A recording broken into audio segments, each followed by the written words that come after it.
Thank you, Randall. I feel more open to cosmic wonder. It's beautiful.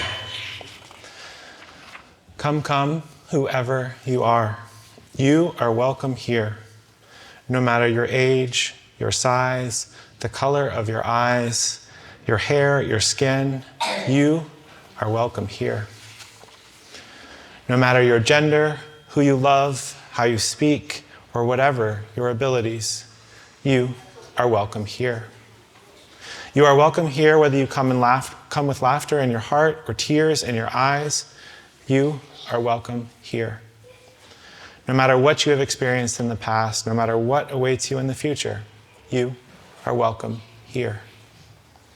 Whether you believe in God all of the time, some of the time, or none of the time, you are welcome here. This is a community of open minds, loving hearts, and willing hands. Good morning. My name is, and welcome to South Valley Unitarian Universalist Society. My name, which I was very excited to tell you, is Court. I'm a tall, male-presenting person with short hair and a beard and a blue sweater. And it's my pleasure to serve as worship associate for this morning's service. Our worship leader this morning is Reverend Lora. Good morning. I'm Lindsay. My pronouns are she, her. I'm a taller woman with brown hair, blue eyes, and I am here to talk to you about some things we can actually do, because I know right now a lot of us are feeling overwhelmed and frustrated with the way that our country, where our country is going, and it can be hard to know what you can actually do. These next few weeks, our Utah legislature is going to be passing some concerning bills, and one in particular, they are still on the fence about, meaning I know that a lot of us have contacted our representatives in the past, and they haven't listened to us. But this particular bill, it's HB 183, they are still on the fence about, and they're constantly making amendments to it, meaning that there is still some space for change on this. And what we're doing is we're asking you to contact your representatives. There's a QR code that we're going to put up here, but I'll also be out in the front, and my wife will be down in the basement during coffee hour with this QR code and information about the bill. But to tell you exactly what it is it attacks trans and non-binary Utahns in a really horrible way. Like, even nationally, this is a pretty horrible bill. It would prohibit anyone who does not present as their biological sex from working as a teacher or staff in public schools. This particularly impacts Palace, who is in our congregation today, who works as a teacher for the Canyon School District. We're not going to name names when we contact our representatives, but this does impact people in our community. So any role that requires someone to spend more than 5 minutes with a child, that would not, a trans person could not be hired for that role. And then they would lose their jobs. HB 183 would essentially ban all gender marker changes on birth certificates. There are trans people in our community who have not changed their gender markers on their birth certificates yet, so this would impact them. Also, the bill gets rid of a lot of protections and guidelines preventing discrimination based on gender identity and allowing some employers and landlords to discriminate against an individual due to their gender identity. Already, trans people experience a lot of housing and job insecurity because of their identity. The biggest thing, though, for kids, which is something that I think a lot of people in this community care about, is that in custody proceedings, this bill would require a court to consider one parent's disapproval of the child's gender identity as a factor in favor of awarding custody to that parent. So what that means is, let's say a kid comes out as trans and their mom supports them, but their dad doesn't. If their dad files for divorce, he gets custody, and then he doesn't allow his child to transition. So this is a really horrible bill that, again, they are constantly amending. And all you need to do to make a difference is to contact your representative either by email, mail, or phone, and I'll have information out in the front and in the basement. And if you could do this week is the time that it matters, and it will make a difference. So anyway, thank you for listening.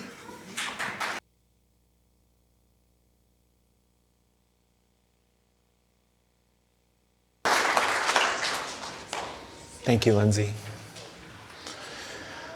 Now it's time to share the warmth of community. Let's take a moment to fully arrive and welcome one another with joy. Before we do, let's turn and welcome our online friends.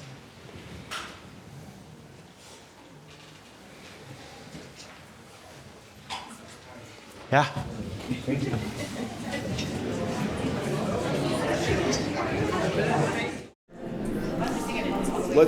That's a good idea.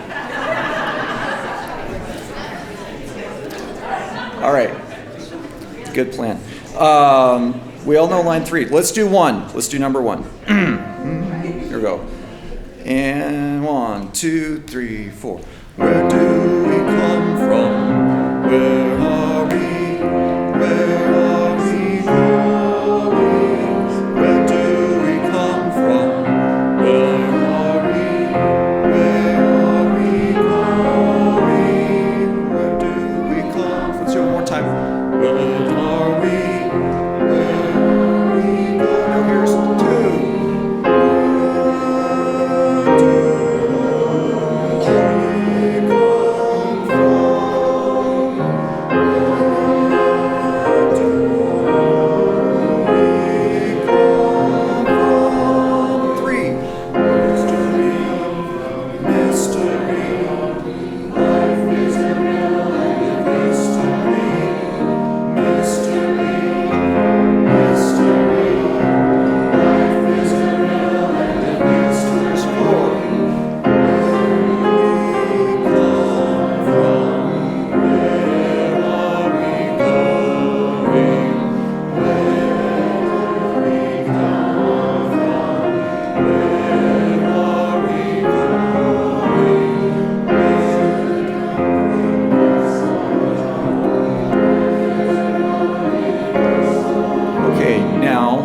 Everybody stop except for number 3.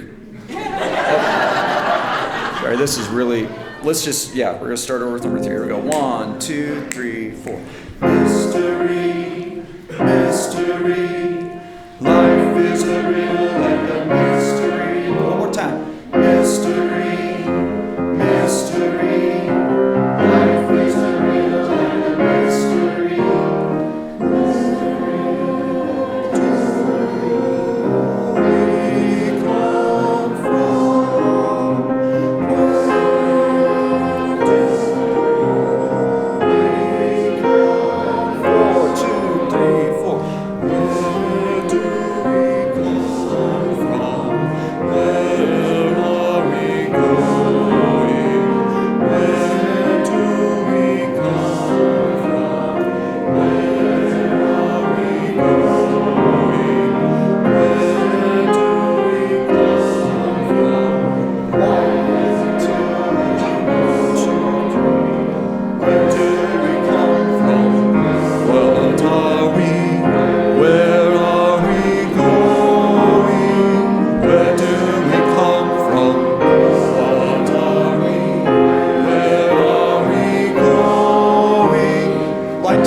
Give yourselves a hand. Okay, and now I'm going to make you stand up again for our chalice lighting and invite Ren to come forward to light our chalice. Mm-hmm.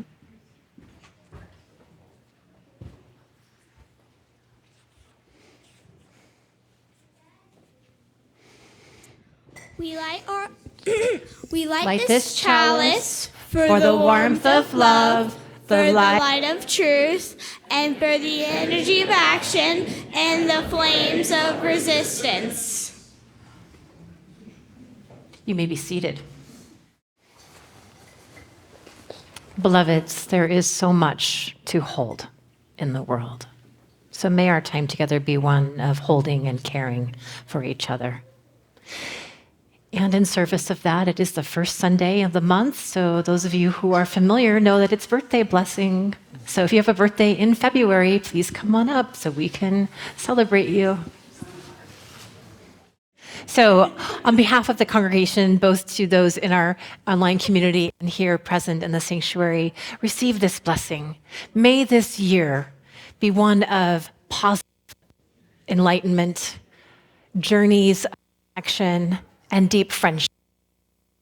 Find that there are shadows or difficulties in your life. May you be surrounded by those you care about and that love you the best. And know that we are here to walk with you, whatever storm you bring, and to celebrate with you when it's time to celebrate. And may you celebrate with all the sugar that you want. Unless you're diabetic, in which case we hope you do sugar-free because we want to keep you around. We are so glad that you are here, and we are so glad you were born. Happiest of birthdays to all of you. And let us now sing our children out to their activities.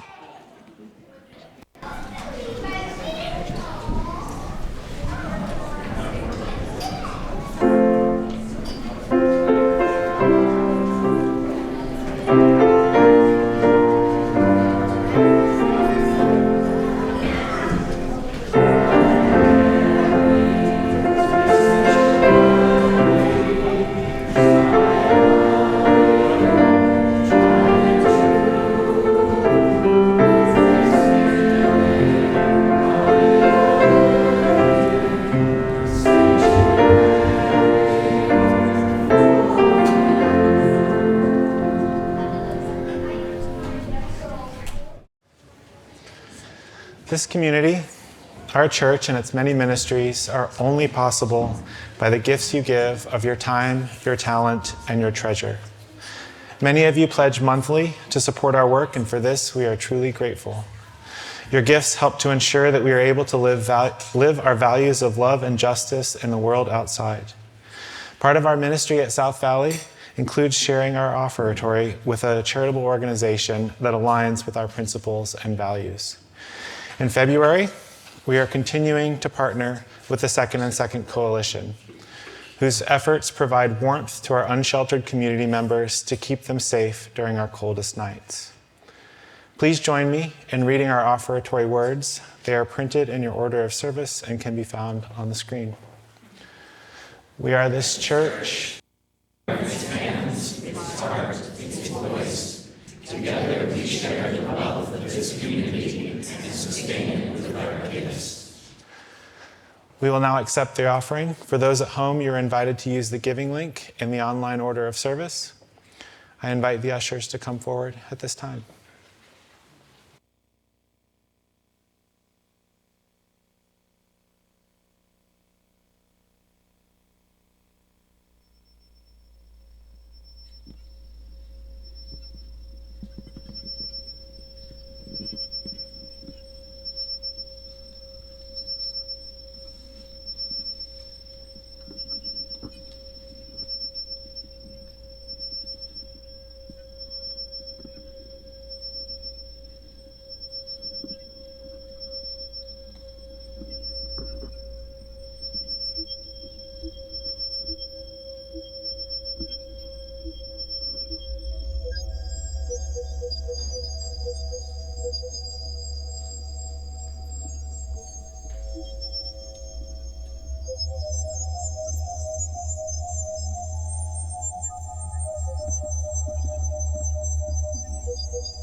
For all we have found the courage to give, may we be truly grateful. May these gifts be a blessing on the ministries of South Valley and on the life-saving work of the Second and Second Coalition.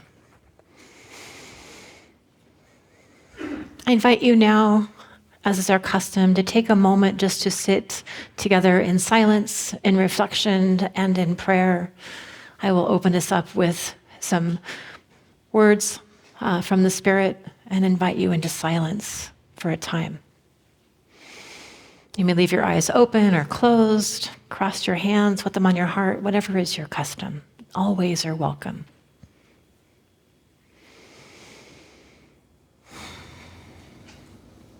Spirit of life,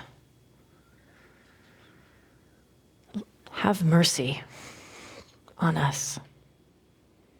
I come to you with a broken heart, broken for all the ways in which humanity seems to be continually missing the mark. Broken open also for the ways in which humanity continues to show up and knit itself together again and again. And brokenhearted for the gap between the two.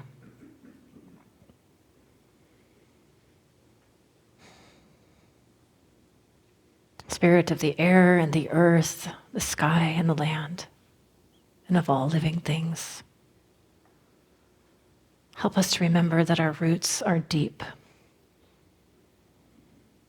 and that the lessons of interdependence are woven throughout all of nature. When our hearts feel a shallow, Spirit, remind us of the cool and deep waters, the resting places. And when the fire burns in our heart, remind us that we too are part of the human community that climbs the mountain of justice, pushing the stone up, knowing that it will fall, but doing the work anyway, trusting that our labors will never be in vain, because what happens here and now is our focus.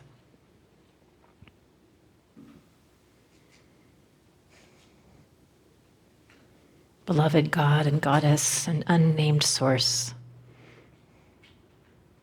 hear all of our prayers, silent and unspoken.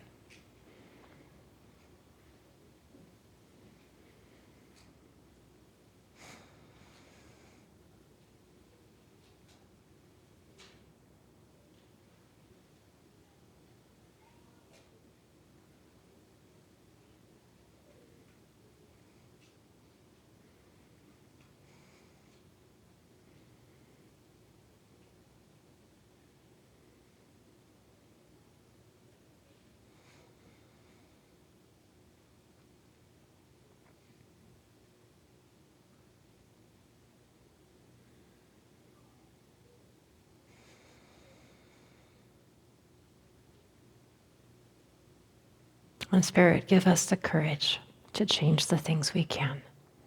May it be so, and amen.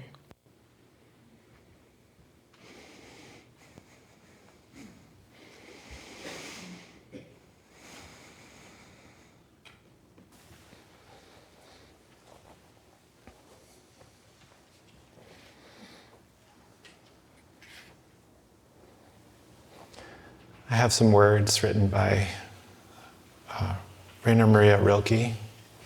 They were translated by Stephen Mitchell. Live the questions now. Have patience with everything unresolved in your heart, and try to love the questions themselves, as if they were locked rooms or books written in a very foreign language. Don't search for the answers which could not be given to you, because you would not be able to live them. And the point is to live everything. Live the question now. Perhaps then, someday, far in the future, you will gradually, without even noticing, live your way into the answer. Thank you.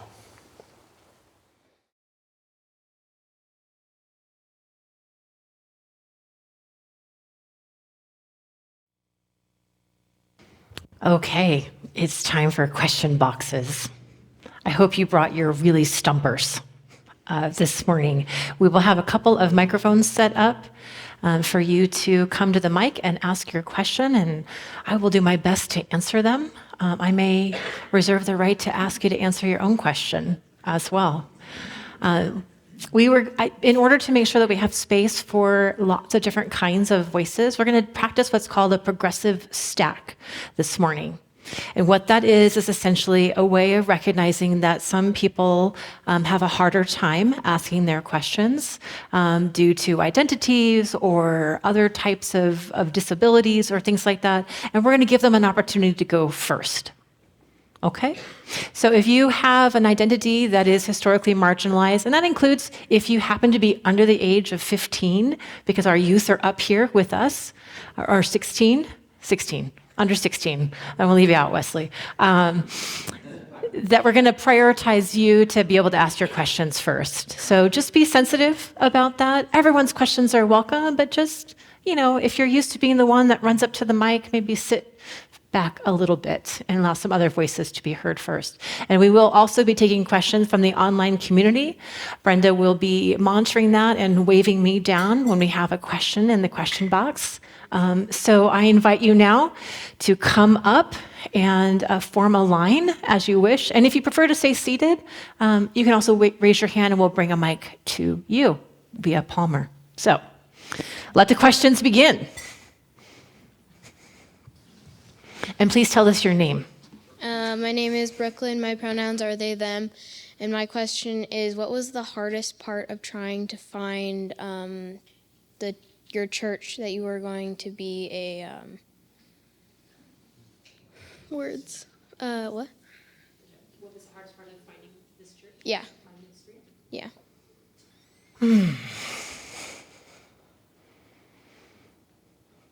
I think the hardest part was realizing that I was going to have to leave California, because I'm born and raised in California, and I'd only ever lived there, and so I'd only been to Salt Lake twice. Once to interview with the team here, and the second time to find housing. So I think that was the hardest part. You'll follow up? And then, why did you choose here from all of the churches? Because I know there are many Unitarian Universalist churches out there. Because when I read the packet for South Valley, there was something about it that intrigued me. And I'll tell you, my partner, who's also named Lora, we were leaving the pre-candidating weekend when I came and met the search team, which was 2 weeks before COVID shut everything down, by the way. She and I were getting ready to leave, and she turned to me and she said, "Oh, babe, I think we're moving to Salt Lake City." And I said, "I think we are too." So it was a pretty easy choice in the end. Thank you. Thank you. Wait for someone to be done to come up. You can kind of gather also. How have you liked Salt Lake City? How have I liked Salt Lake City? I like it now. Yeah. Yeah. Yeah, I like it now. That first year was COVID. So I moved here started in August 2020. And I didn't meet most people in the community until, like a good 8 to 9 to 10 months in. And I had to teach myself how to do Zoom church and be in a congregation and not even really know where Trader Joe's was. So, yeah, I like it now. I like it now. This is year 6, but it took a little while. So.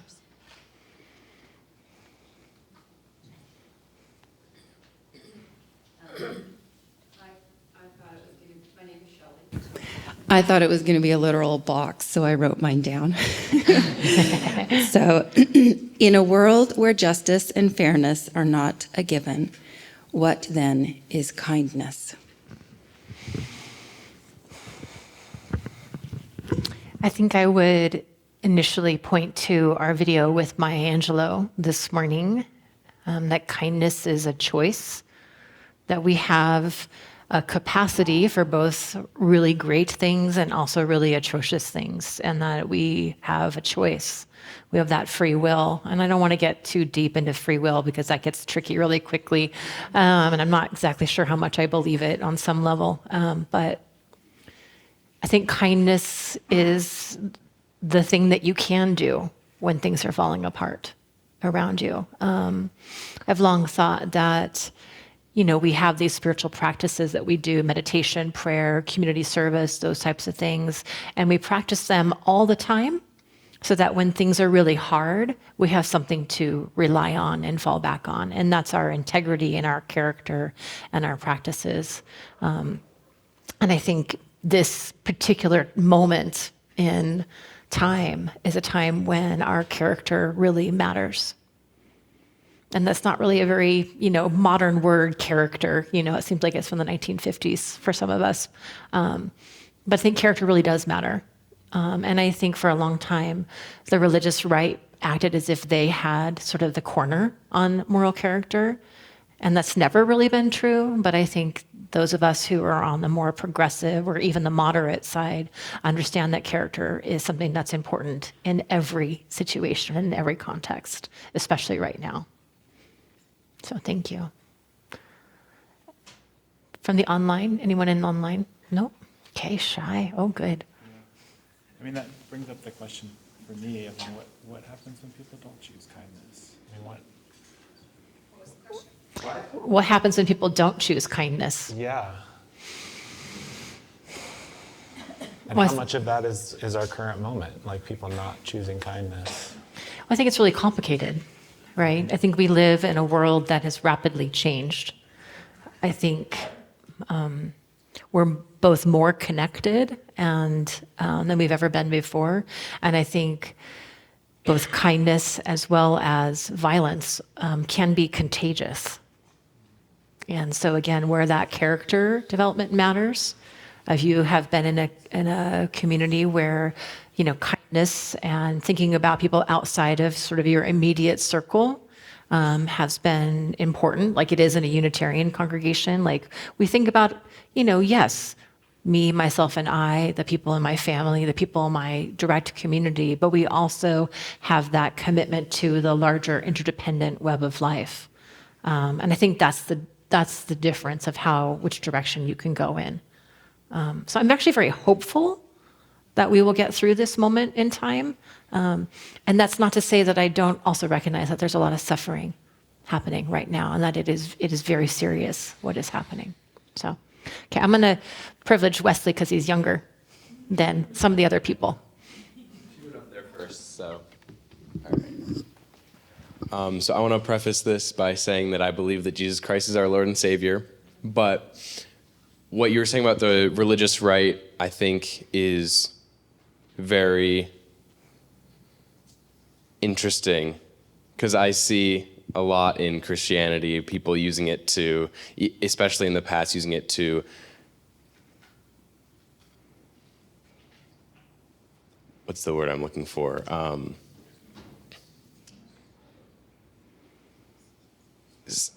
Using it to justify horrible actions, and that happens with religion in general. Mm-hmm. And I see that happening here, and I wanted your opinion on the ways that we can, as spiritual or religious persons, how we can combat the use of spirituality and religion as a way to harm others. Mm-hmm. And it's a very important and timely question. And I just want to acknowledge that your growing spirituality and to honor that, especially in this context and in this time. It's very hard, I think, for a lot of people to understand and claim a Christianity when there's Christian nationalism happening, which is really different than Christianity, right? Let's be really clear. Christian nationalism is not. That's the marriage of empire and capitalism with a religious fervor, and that is not. I work. Most of my colleagues here in Salt Lake, because there's not that many UUs, are in the interfaith. They're in the various Protestant and Catholic traditions, and all of them have a heart for the world. And that is the Christianity that I most often interact with, is the good and the kind and the loving. If you look at what happened in Minnesota, or what's happening in Minnesota, you have it's like the home of the Lutherans and the Catholics and the Unitarians, and they are showing up and serving one another out of a place of their faith. So we have to be really careful to not combine everything into one. And so when I say the religious right, I mean sort of Christian nationalism. I don't mean sort of your rank and file Christianity, people who understand that to follow Jesus is to be politically involved and to stand up for humanity and basic decency. So, thank you. Reverend Lora, in your own life, what have you done to seek, find, and incorporate feminine aspects of God into your own spiritual practices?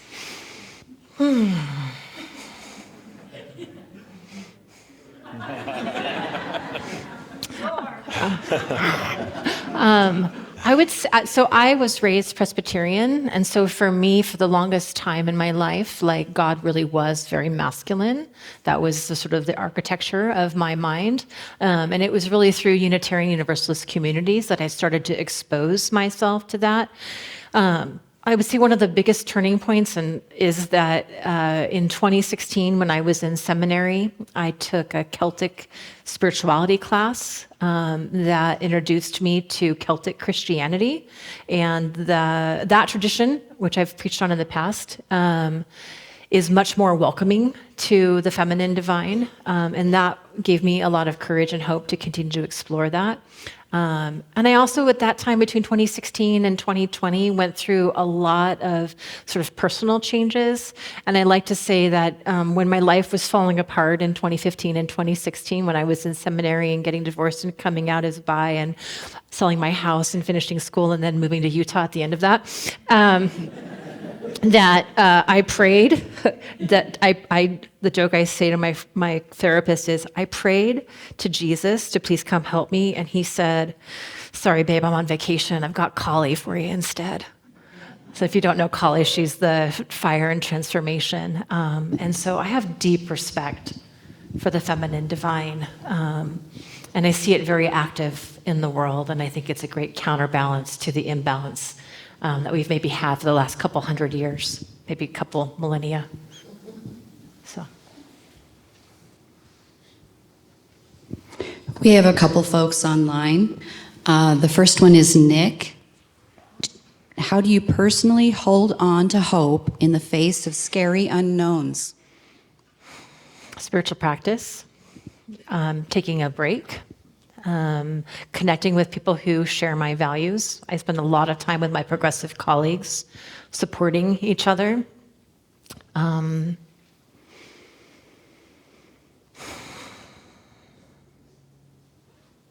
I think that hope is something that I have just decided is something, because hope is such that funny word, right? People think, oh, it's hope.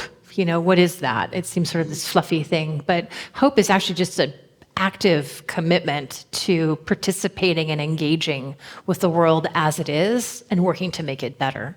And so for me, hope is not hard to find because I can see it every single day.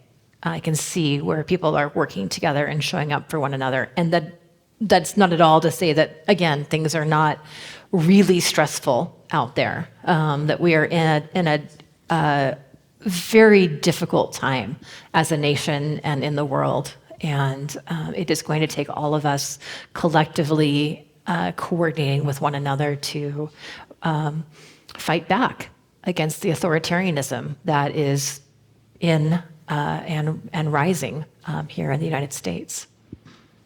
I like how you name resources, though. I mean, that seems like a big part of maintaining the hope is having those resources. Mm-hmm.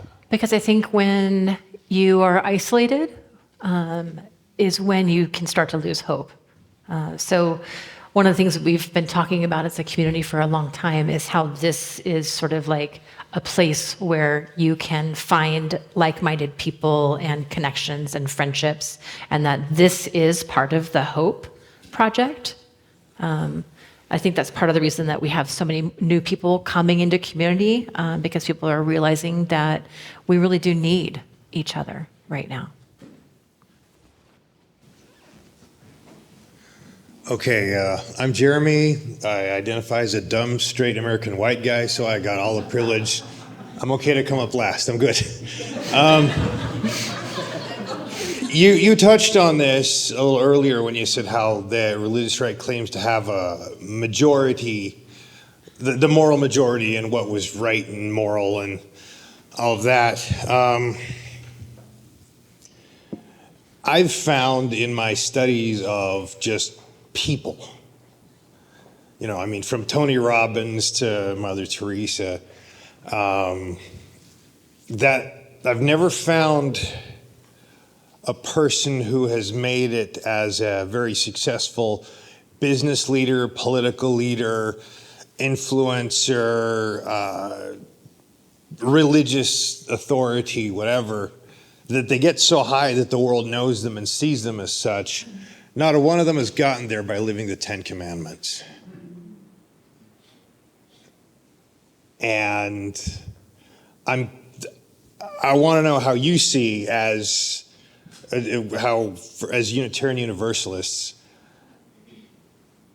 the idea of we can get big and we can get powerful to do these great things for everybody, but when we're up against everybody who won't live ethically and morally, they will cheat, they will undermine. That was my question. They'll cheat, they'll undermine. I mean, I look at guys like William Wilberforce. He was a politician, abolitionist, really influential, and he bribed, he did backroom deals, he stole, he leaned on people politically to abolish slavery.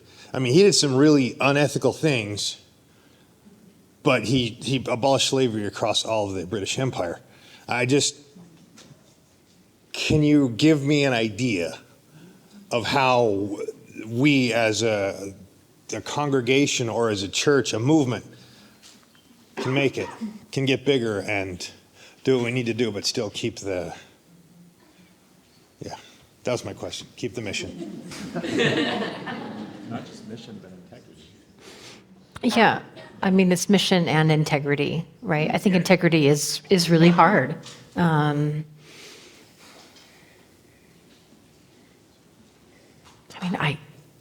You've kind of stumped me a little bit. I'm like, you're talking in part about, what is evil? Is there actual evil in the world, or is it just bad actions?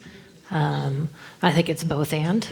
I think there is a lot of temptation for people when they accumulate power to take shortcuts.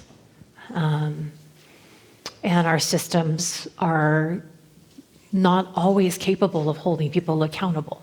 Seems like the more powerful someone is, the less able we are to hold them accountable. I'd like to offer that I think we're getting better at that, but we're not there yet. We have a lot of holes in our accountability, and our character is, no one has a 100% good character. Yeah, and that's just the reality. I yell at my cat sometimes, like. Hey, if that's it for you, I think you're doing great. Oh yeah, I'm keeping it real here. One of the things that comes up for me in this question is the opportunity for repair. Mm-hmm. And I think that's something Unitarian Universalists work at. It's not an easy thing to do, but recognizing when there have been missteps and then attempting to meet the moment. Yeah, I think if you look at our history over the course of, our participation, to reach back to abolition, not all of our churches were on board with abolition. Some of them were on the wrong side of history. Wow. And so that's just a real thing within our history, and we have to excavate that and acknowledge that. Not all of our congregations. There's a more recent history, when it comes to racial justice, of promises being made on the part of the denomination to support and fund in the 1950s and 60s, to support and fund racial justice and support Black and brown ministers in the ministry, and that funding was eliminated. And it wasn't until 2014, 2015 that we did some reconciliation and repair work and recommitted to funding that, and have funded that through Black Lives of Unitarian Universalism. So we are imperfect. I think we can, again, choose to be kind, and I think we can choose, again, to do that work of repair. And I think that's essential, and truth-telling. Okay. I don't have a satisfying answer, I can tell. No, it's probably a all right. longer conversation. This is just because we've talked about things here and there. I just wanted to. Yeah. Thank you. It's an ongoing conversation. Thank you. Yeah. Oh, one more online, and then the last 3 here. So 4 questions more, and then we got to move on. Sheridan Online asks, how do you forgive or let go of anger toward those who are dehumanizing others, including family and those who promote Christian nationalism? I don't think you have to forgive everybody. I think forgiveness is something that people often think, especially since we're in a Christian Western culture, forgiveness has been sort of pushed as like, oh, you need to forgive. Well, forgiveness happens at the end of repair and reconciliation and accountability. It's not the first thing, right? And it's a separate process from repair and reconciliation. So I'm never going to push someone to forgive, especially if the other person is not willing to be accountable. That's very hard. Our Jewish counterparts have a lot of good midrash within their tradition around that work of repair and reconciliation. And if you would like to know more about that, I can definitely make some book recommendations about what that looks like. But I think we do ourselves a disservice if we think we have to forgive right away. And I think right now, is, there's some people who are calling, and it seems so dumb to me, like, let's just all get along. It's like, no, like, if you dehumanize people and you vilify them and you kidnap them off the street, like, I am not interested in a reconciliatory conversation with you. Like, that's not okay. That's unethical, and it's wrong, and it's violent, and it's a violation of our shared humanity. And I can respect that you are also a human being and you have inherent worth and dignity. I'm not going to invite you over to dinner, and I'm not going to be in dialogue with you right now, because I have work to do to protect the people who are being harmed right now, and that's my focus. Okay? All right. Sarah, and then Cinnamon, and then Joshua. So I guess my name is Sarah, and I'm white female. I was always raised to accept everyone for who they are. As I grew older, I was floored that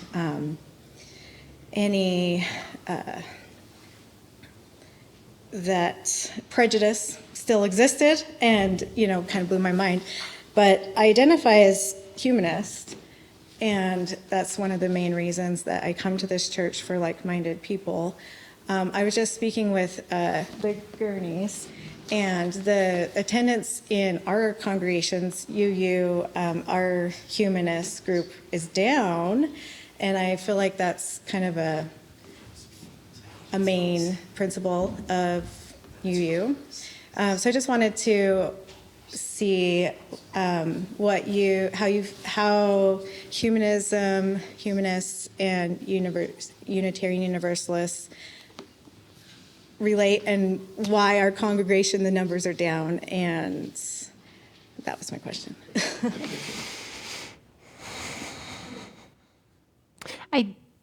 My experience of the congregation as a whole is that we are primarily humanist. And some spiritual seekers, and then some of us have other pathways. We have pagans, we have atheists, we have humanists, we have some Christians, some people who have mixed faith backgrounds. So my experience is we are primarily humanist. So I'm always a little curious when people think humanism is down, because I'm like, we're pretty strongly humanist in this congregation and in most congregations. That doesn't mean that necessarily the humanist group is always going to be as vibrant. I think that group particularly is going through some transition and some change in leadership. And it's very common for ministries to wax and wane over the life of a church. And so I think it's just in a more shallow space right now. But I don't think it's an indication of dying of humanism in the congregation and some move to some other spirituality. I think it's a vibrant, I think we're a pluralistic always, and that's our commitment to be pluralistic. And we're always inviting people to be on the journey of what their spirituality is taking shape of. And humanism, atheism, Christianity, paganism, these are all shifting all the time. And so everyone is welcome here. Everyone is welcome here. Does that get to some of your question? A little bit? Okay. Yeah. Thank you. I'm Cinnamon. I share a theological background, and so I both enjoyed and suffered through plenty of systematic theology classes, as I'm sure you might have. And so I kind of have, especially on the heels of this kind of pluralistic conversation, does theology or beliefs, philosophy matter? Or does anything go? You know, if so, why does it matter, or how do we navigate that? And then how can we be together when our answers to those deep questions are different? I think that's where our former 7-8 principles and our new Article 2 covenant, what puts love at the center, I think those shared values around generosity, interdependence, justice making, liberal democracy. I can't remember all of them. I wish we had the slide up right now, but basically the 8 principles of interdependence and care for one another. I think that is the place that we land in a UU congregation. And I've always said, I don't care what door you walk in through. What I want is for you to walk through the door that makes sense for you. And I'm going to support you in that. And I hope everyone in this community supports you in that and supports you in your healing and in your growing. I hope that someone, who comes in as a Christian, becomes a Buddhist and then goes on to become interested in Imbolc and then, goes back to being a spiritual seeker. I hope that you're moving around in the life of the community, because it means you're still alive and asking. So to answer the first question, does theology matter? Absolutely, because theology is the study and the questioning of why are we here and why does it matter?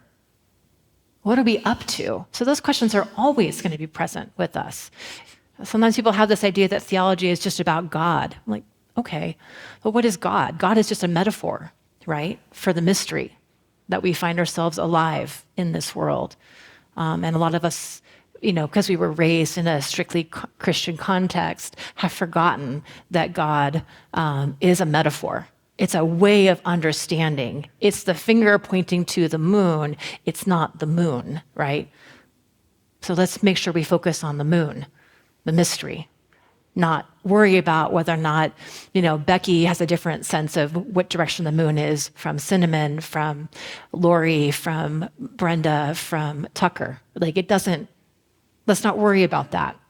Let's be glad that we all are alive and human. Joshua Johansson, hey, him. I wanted to go back to the forgiveness question because this is something I've been struggling a lot with, the things. So there's a lot of aspects to the forgiveness, letting people go, giving people grace, standing up for your rights, and it's so hard to balance everything. A couple things I struggle with is bitterness. Where it's not very helpful. I just sit at home and be angry at people. And that doesn't seem to help anyone. Right.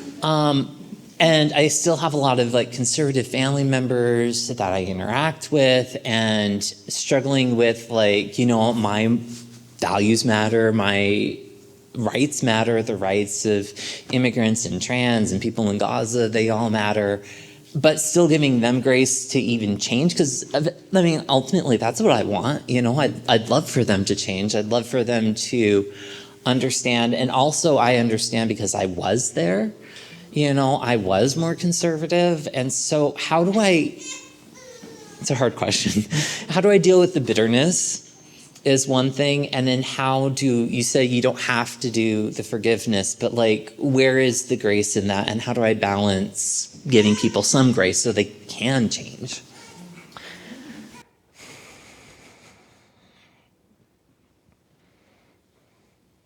I think of grace as being that sort of unearned aspect of human life. Like we don't deserve grace, right? If you're in a very strict idea, if someone hurts us, the idea of giving them grace is really hard.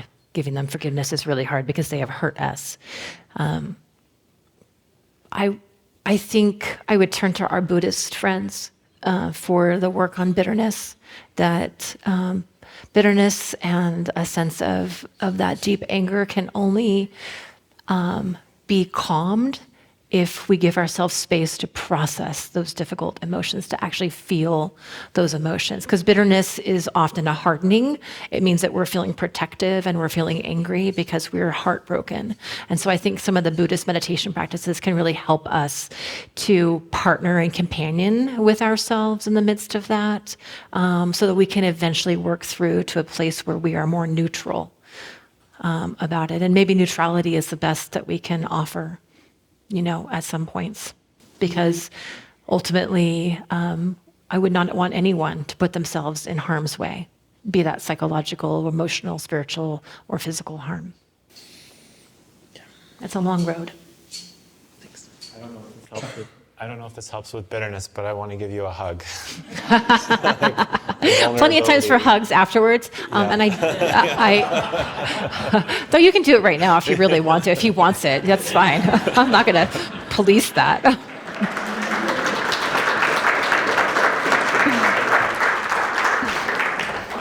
I think we should be very happy when men hug in front of the congregation. That's a very special thing. Anytime. And we are sadly out of time. It is 11:16. We were supposed to stop at 11:05, and we didn't. So let's sing and extinguish our chalice and get downstairs and get on with our stuff. And I encourage you to keep asking your questions. I have an email, minister@SVUUS.org, and I have cards out there. Feel free to email me your question, or make an appointment with me, or just talk amongst yourselves with all your questions, because that's what we do here. All right, thank you. Let's sing.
let us extinguish our chalice. We extinguish this chalice, but not the warmth of love, the light of truth, or the energy of action. We hold each other in our hearts until we meet again. May you go forth today and be the flame of resistance that meets the hunger and the need of this world. May your kindness be what is known best about you, and may you live with the deepest integrity and love of the questions. Go forth and be a blessing upon the world. Please be seated for the postlude.